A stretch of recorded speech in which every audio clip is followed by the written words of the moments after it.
বিসমিল্লাহির রহমানির রহিম। বিদ্রোহের 15 বছর ধরে আমরা শুধু বিগত সরকারেরই কথা শুনে গেছি। 25শে ফেব্রুয়ারি সকাল 7:30টায় সেনা সদরে প্রতিদিনের মতো তার কাজ শুরু করে। কর্মসূচিতে সেদিন একটি গুরুত্বপূর্ণ মিটিং ছিল। সেদিন সকাল থেকেই আমি এই জিএসপিসি মিটিং অ্যাটেন্ড করার প্রস্তুতি নিচ্ছিলাম। আনুমানিক সকাল 9:15টায় সিজিএস লেফটেন্যান্ট জেনারেল সিনা ইবনে জামালি আমার অফিসে আসেন এবং বলেন যে স্যার, আমাদের কাছে কিছু 81 মিলিমিটার মর্টার আছে যেটা সেনাবাহিনী ব্যবহার করে না। এটার গুদামজাত করা এবং রক্ষণাবেক্ষণ আমাদের জন্য টাফ হয়ে যাচ্ছে। তবে বিডিআর 81 মিলিমিটার মর্টারগুলো ব্যবহার করে। আপনি যদি ডিজিবিডিআরের সাথে কথা বলেন তাহলে তারা যদি হেড ট্রান্সফার করে নিয়ে যায় আমাদের অনেক উপকার হবে। আমি প্রস্তাবের গুরুত্ব অনুধাবন করে এডিসি ক্যাপ্টেন জুনায়েদকে বলি ডিজিবিডিআরকে টেলিফোনে সংযোগ দেওয়ার জন্য, এবং সে সংযোগ দিল। শুভেচ্ছা বিনিময়ের পরে ডিজিবিডিআর জেনারেল শাকিলের সাথে আমার কথা শুরু হয় এবং আমি ওনাকে 81 মিলিমিটার মর্টার গ্রহণের জন্য প্রস্তাব দিই। তিনি সানন্দে গ্রহণ করলেন। পরে গতকালের বার্ষিক প্যারেডের প্রশংসা করে কনভারসেশন সমাপ্তি করি। কনভারসেশনে মনে হয়েছে he is an high moral. এখন পর্যন্ত বিদ্রোহীদের পরিকল্পনা সম্বন্ধে তিনি কিছুই জানতেন না বলে আমার বিশ্বাস। যদি জানতেন তাহলে নিশ্চয়ই তিনি আমাকে অবহিত করতেন। 9টা বাজার 2 মিনিট বাকি আমি এবং সিজিএস জিএসপিসি মিটিংয়ের জন্য কনফারেন্স রুমের উদ্দেশ্যে যাত্রা করি। হয়তো জেনারেল শাকিল তার অফিস থেকে সেন্ট্রাল দরবারে অ্যাটেন্ড করার জন্য একই সময়ে অফিস ত্যাগ করেন। সকাল 9টায় জিএসপিসি মিটিং শুরু হয় এবং আমরা ব্যস্ত হয়ে যাই আমাদের পারচেজের ব্যাপারে।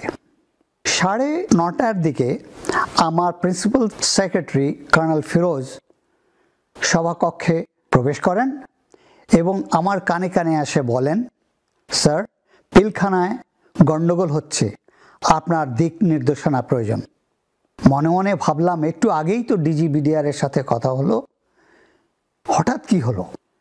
সে যাই হোক, সভা স্থগিত করে সিজিএস এবং ডাইরেক্টর মিলিটারি অপারেশনকে সঙ্গে নিয়ে আমার অফিসে এলাম।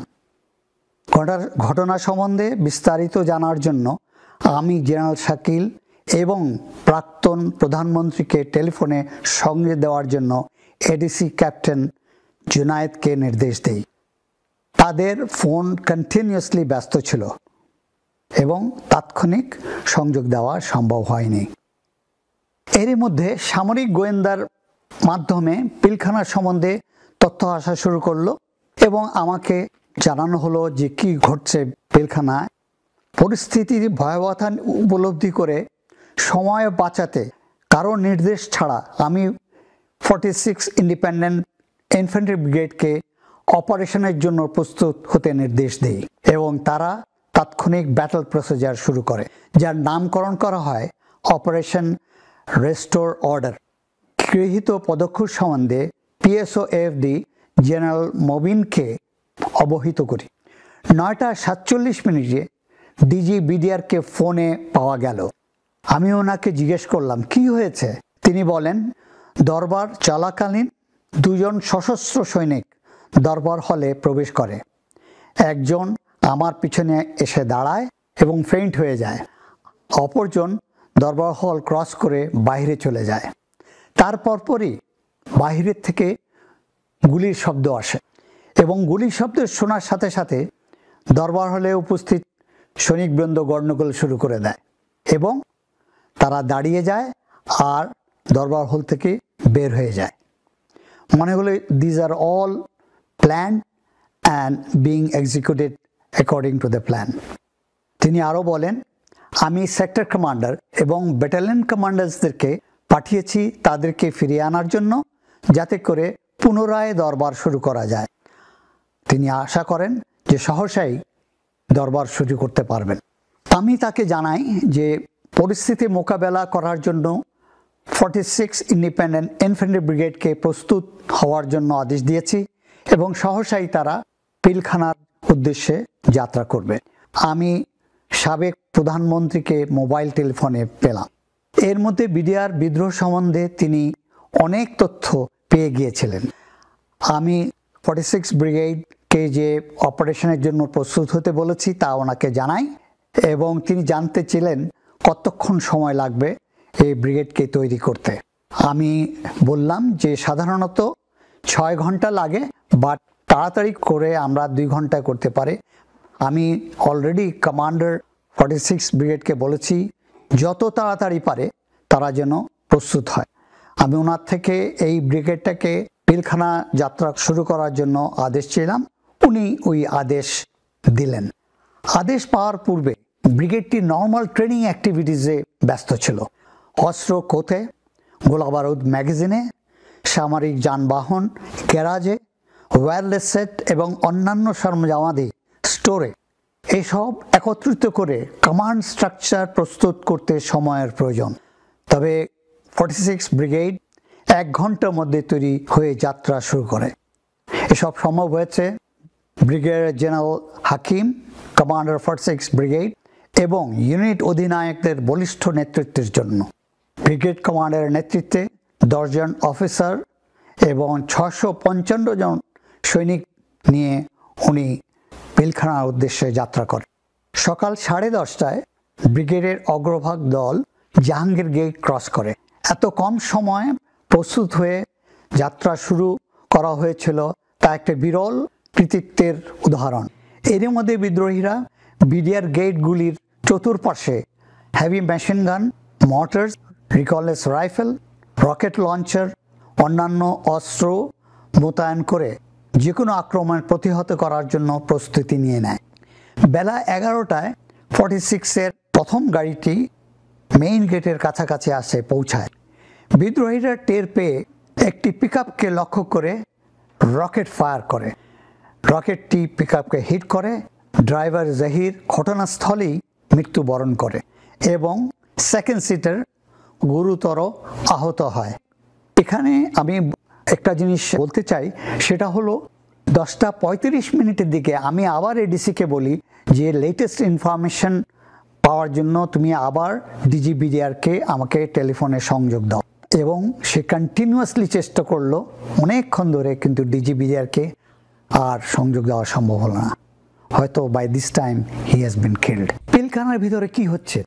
তারা কি অফিসারকে জিম্মি করছে না হত্যা করছে? শুধু আমরা গুলির আওয়াজ শুনছি এবং এই গুলির আওয়াজ ওরা ওই এলাকায় ছড়িয়ে পড়ছে চারিপাশে। গোয়েন্দার থেকে আমরা কোনো তথ্যই পাচ্ছিলাম না। শুধু ইলেকট্রনিক মিডিয়ার লোকজন ওখানে লাইভ প্রোগ্রাম কভার করছিল। তার মধ্যে ছিল আমার যা স্মরণ পড়ে, মুন্নি সাহা টেলিকাস্ট করছিল লাইভ, এবং বিদ্রোহীরা অফিসার সম্বন্ধে বিভিন্ন ভুল বক্তব্য, মিথ্যা বক্তব্য তুলে ধরছিল জনগণের সামনে, এবং এর মাধ্যমে একটা ভুল ধারণা সৃষ্টি হচ্ছিল অফিসার সম্বন্ধে। এছাড়াও বিডিআর অন্যান্য ক্যাম্পে এই বিদ্রোহী ছড়িয়ে দিতে সাহায্য করছে। সেনাপ্রধানের ক্লোজ প্রোটেকশনের জন্য একটি সেকশন কমান্ডো ঢাকায় থাকে। বিদ্রোহীদের গতিবিধি নির্ধারণের জন্য হেলিকপ্টার যোগে তাদেরকে অত্র এলাকায় পাঠানো হয়। কমান্ডো হেলিকপ্টার করে রিকনেসেন্স করছিল, কিন্তু তারা ওই হেলিকপ্টারকে গুলি করে এবং হেলিকপ্টারটি গুলিবিদ্ধ হয়। বেলা 11:45 পিএসএফডি জানায় যে সরকার রাজনৈতিকভাবে এই সমস্যার সমাধানের চেষ্টা করছে। বিদ্রোহীরা দাবি করেছে যে কোনো আলোচনার আগে সেনাবাহিনী এলাকা থেকে চলে যেতে হবে। তাই সরকার আদেশ করলো যে 46 ব্রিগেড এবং অন্যান্য যারা সেনাবাহিনীর পক্ষ থেকে এখানে আসছে সবাই should be out of sight, এবং বলা হলো যে অ্যাটলিস্ট 2 কিলোমিটার উত্তরে যেন চলে যায়, আর যদি সমঝোতা না হয় ওদের সাথে তাহলে সামরিক অভিযান পরিচালনা করা হবে। আনুমানিক বেলা 12টায় পিএসওএফডি আমাকে টেলিফোন করে এবং বলে জরুরি ভিত্তিতে আমি যেন প্রাক্তন প্রধানমন্ত্রীর সাথে যমুনায় দেখা করি। তিনি কেনই বা আমাকে এই সময় যেতে বললেন, কারণ ওই সময় প্রত্যেকটা minute is very important. However সিজিএসকে আমি সবকিছু বুঝিয়ে দিয়ে যমুনার উদ্দেশ্যে রওনা হলাম। পথিমধ্যে যা জিনিসটা দেখলাম যে স্পেশালি যমুনা ভবনের কিছু সম্মুখে আরআর ডিপ্লয় করা হয়েছে, as if somebody is going to attack Jamuna. সেনাবাহিনীর দৃষ্টির আড়াল হওয়ার পর বেলা 1টার দিকে সাদা পতাকা নিয়ে প্রাক্তন প্রতিমন্ত্রী জাহাঙ্গীর কবির নানক ও হুইপ মির্জা আজম মেইন গেট দিয়ে আলোচনার জন্য পিলখানার ভিতরে প্রবেশ করে। এরই মধ্যে সরকার থেকে বলা হলো যে সেনাবাহিনী মেইন গেট এলাকা প্রোটেক্ট করবে এবং পুলিশ করবে আর এক সাইডে, র্যাব করবে অন্য সাইড থেকে। আমার জানা মতে যে ডেইরি ফার্ম যেখানে আছে ওই এলাকাটা অরক্ষিত ছিল। আমি বেলা 1টায় যমুনায় পৌঁছাই। সেখানে গিয়ে যে দৃশ্য দেখি সত্যি এটা একটি হতাশাজনক। দেখি পুরা যমুনায় লোকে লোকারণ্য, হাঁটার জায়গা নেই। যেসব লোককে আমি দেখলাম তাদের কোনো কাজ নেই, ওখানে আসছে জাস্ট স্রেফ কৌতূহল বশত। সাবেক প্রধানমন্ত্রী মন্ত্রিসভা আলোচনা করছিলেন, কোনো সিদ্ধান্ত আসছিল না ওখান থেকে। আমি উপস্থিত হওয়ার সাথে সাথে তাকে আমি যে পৌঁছেছি তা জানাতে অনুরোধ করি এবং উনি জানলেন যে আমি যমুনায় এসেছি। আমি ভেবেছিলাম তিনি আমাকে ভিতরে ডেকে নেবেন, কিন্তু তা করা হলো না। বেলা 2টার পর খবর এলো বিডিআর পিলখানা থেকে একজন অফিসার পালিয়ে যমুনায় এসেছে। আমি তা শুনে তার কাছে ছুটে গেলাম। তিনি জানালেন বিদ্রোহীরা বেশ কিছু অফিসারকে হত্যা করেছে, তবে ডিজি বিডিআর সম্বন্ধে তিনি নিশ্চিত নন। এই প্রথম নিশ্চিত হলাম যে বিডিআর বিদ্রোহীরা নিরপরাধ অফিসারদেরকে হত্যা করেছে। সাবেক প্রধানমন্ত্রী সভা শেষ করে আরেকটি ছোট্ট সভা অ্যাটেন্ড করলেন। তারপর তিনি 3 বাহিনী প্রধানকে একসাথে ডাকলেন। এখানে উল্লেখ্য যে আমি যমুনায় পৌঁছার 1.5 ঘন্টা পরে বাকি 2 জন সেনাপ্রধান যমুনায় এসেছিলেন। তার মানে আমাকে আসার বেশ কিছুক্ষণ পরে ওনাদেরকে বলা হয়েছে যমুনায় আসার জন্য। এসে আমাদেরকে বললেন যে রাজনৈতিকভাবে সমস্যা সমাধানের চেষ্টা করা হচ্ছে। কিছুক্ষণের মধ্যেই জনাব নানক, মির্জা আজম এবং তাপস বিদ্রোহীদের একটি ডেলিগেশন নিয়ে যমুনায় আসছে এবং তারা চাচ্ছে সাধারণ ক্ষমা। তিনি আরও বলেন বিদ্রোহীদের কিছু বলার থাকলে আমরা যেন তাকে বলি। আমি প্রাক্তন প্রধানমন্ত্রীকে বলি, অপারেশন রেস্টোর অর্ডার পরিচালনার শুরুতেই আমাদের একজন সৈনিককে নিহত হতে হয়েছে এবং একজন গুরুতর আহত হয়েছে। এইমাত্র খবর পেলাম বিদ্রোহীরা অনেক অফিসারকে হত্যা করেছে। আমি আরও বলি বিদ্রোহীদের কোনো শর্ত মানা যাবে না, আর আপনি তাদেরকে বলবেন অফিসার হত্যা এই মুহূর্তে বন্ধ করতে হবে, আর একটি প্রাণও যেন না হারায়। দ্বিতীয়ত আটককৃত সকল অফিসার এবং তাদের পরিবারকে এখনই মুক্তি দিতে হবে। তৃতীয়ত অস্ত্র ও গোলাবারুদ সহ সকল বিদ্রোহী অতি সত্বর আত্মসমর্পণ করতে হবে। চতুর্থ, আমি জোর দিয়ে বলি সাধারণ ক্ষমা দেওয়ার প্রশ্নই উঠে না। আমাদের সাথে কথা বলার পরে সাবেক প্রধানমন্ত্রী চলে গেলেন, আর এর মধ্যে কিছু সময় আমরা পেলাম বিফোর আলোচনা শুরু হয় বিদ্রোহীদের সাথে। বিদ্রোহীরা 3:48 ডিএডি তহিদের নেতৃত্বে 14 জন বিদ্রোহী আলোচনার জন্য যমুনায় প্রবেশ করে। সাবেক প্রধানমন্ত্রী রুম থেকে বের হয়ে আমাকে ডাকলেন, শুধু আমাকে, যে তুমি আসো ভিতরে। তা আমি গেলাম। ওখানে যায় দেখি যে এই 14 জন লোক সব নিচে তাকায় আছে, আর উস্কো চুল, কাপড়ের অবস্থা খুবই খারাপ এবং মনে হয় যে রাস্তার বখাটে ছেলে। তাদের ডিমান্ড কি ছিল আমি জানি না, হয়তো প্রথম পর্যায়ে ওটা সাবেক প্রধানমন্ত্রীকে জানিয়েছেন, বা এখন প্রধানমন্ত্রী বললেন যে যেটা আমি শুনেছি যে তোমরা অস্ত্র গোলাবারুদ সারেন্ডার করো এবং সবাই ব্যারাকে ফেরত চলে যাও। এবং পরে উনি সাধারণ ক্ষমা ঘোষণা করলেন। আলোচনার শেষে জনাব নানক অপেক্ষামান সাংবাদিকদেরকে জানালো আলোচনার সারাংশ এবং এটাও বললেন যে প্রধানমন্ত্রী এই বিদ্রোহীদেরকে সাধারণ ক্ষমা ঘোষণা করেছেন এবং তারা বলেছে তারা এখন আত্মসমর্পণ করবে এবং ব্যারাকে ফেরত যাবে। বিদ্রোহীরা 6টা 37 যমুনা ত্যাগ করে পিলখানার উদ্দেশ্যে যাত্রা শুরু করে। পিলখানা পৌঁছেই ঘোষণা দেয় যে যতক্ষণ পর্যন্ত সাধারণ ক্ষমার প্রজ্ঞাপন তাদের হাতে না আসবে ততক্ষণ পর্যন্ত তারা আত্মসমর্পণ করবে না। তারা পুনরায় গোলাগুলি শুরু করে এবং অফিসারদেরকে খুঁজতে থাকে। রাত 12টায় স্বরাষ্ট্রমন্ত্রী সাহারা খাতুন, আইন প্রতিমন্ত্রী জনাব তাপস ও আইজিপি পিলখানায় বিদ্রোহীদের সাথে আলোচনার জন্য যান এবং তাদের সাথে বসেন। এক পর্যায়ে বিদ্রোহীরা কিছু অস্ত্র সমর্পণ করে এবং 8টি পরিবারকেই মুক্তি দেয়। তার মধ্যে শুধু 3টি পরিবার ছিল সেনাবাহিনীর অফিসারদের পরিবার এবং 5টি ছিল ডিএডি ফ্যামিলিজ। স্বরাষ্ট্রমন্ত্রী সাহারা খাতুন জানতেন যে অফিসার্স এবং ফ্যামিলিদেরকে কোয়ার্টার গার্ডে বন্দি করে রাখা হয়েছে, কিন্তু তিনি তাদের মুক্তির ব্যাপারে কোনো উদ্যোগ নেননি এবং তাদের সম্বন্ধে খোঁজ খবরও নেননি। তিনি বের হয়ে ওই 8টি পরিবারকে নিয়ে পিলখানা থেকে বের হয়ে আসেন। 26শে ফেব্রুয়ারি সকাল থেকেই বিদ্রোহীরা পুনরায় গোলাগুলি শুরু করে এবং বেঁচে যাওয়া অফিসারদেরকে যারা লুকিয়েছিল বিভিন্নখানে খুঁজতে থাকে।